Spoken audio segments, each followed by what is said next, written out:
ওমানে সোমবারের পর মঙ্গলবারের বৃষ্টি পূর্বাভাস দিয়েছে সিভিল এভিয়েশন অথরিটি। শীতকাল শুরুর পর থেকে ওমান সহ আরবের দেশগুলো এবার অপ্রত্যাশিত পরিমাণে বৃষ্টিপাত হচ্ছে।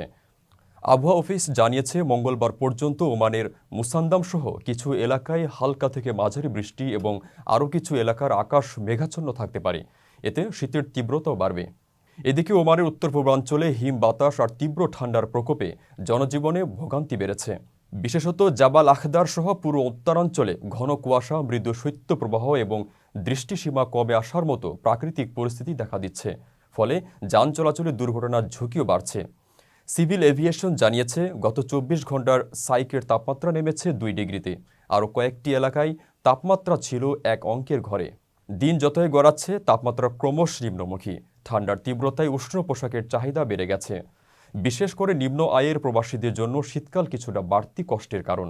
সীমিত আয় ও প্রতিকূল আবহাওয়ার কারণে গরম কাপড়ের সংকটে পড়তে হচ্ছে কাউকে কাউকে।